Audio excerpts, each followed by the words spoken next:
পাশাপাশি আমার যে সমস্ত সাংবাদিক ভাইরা ইলেকট্রনিক ও প্রিন্ট মিডিয়ার জানাচ্ছি, পাশাপাশি আপনারা জানেন আগামী 25শে ডিসেম্বর এই যে মানুষটা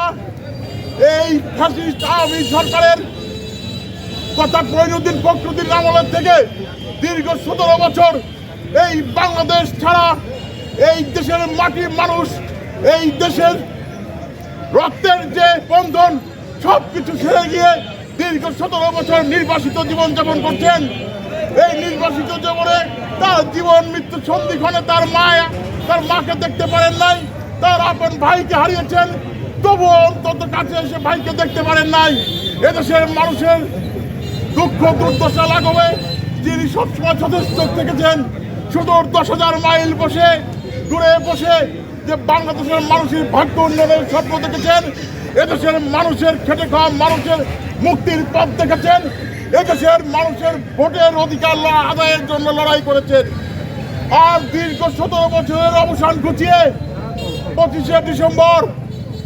11:55 বাংলাদেশের মাটিতে পা রাখবেন আমাদের সাংগঠনিক অভিভাবক আগামী রাষ্ট্রনায়ক তারেক রহমান। তাই রাজবাড়ী জেলা ছাত্র দলের পক্ষ থেকে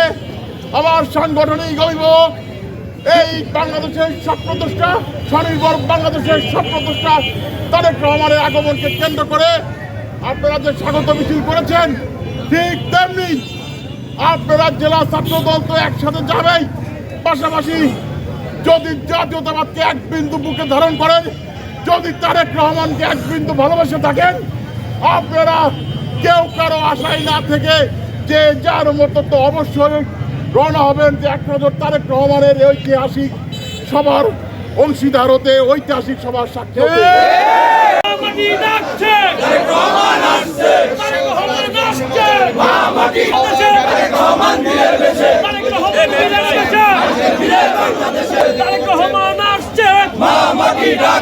পঁচিশ তারিখ সারাদিন রাজপথ ছাড়ি নাই, জাতীয়তাবাদী ছাত্র দল বাংলাদেশের শুভ দিন 25 তারিখ তারেক রহমান আসছে, মা মাটি ডাকছে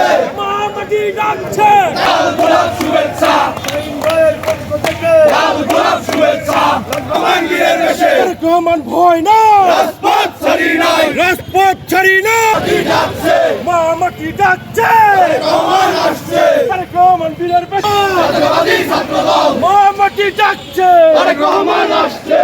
আমার ভয় না, রাজপথ ছাড়ি নাই, 25 তারিখ শুভ দিন,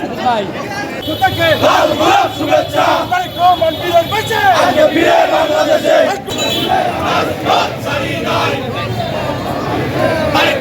30 তারিখ রাজবাড়ী থেকে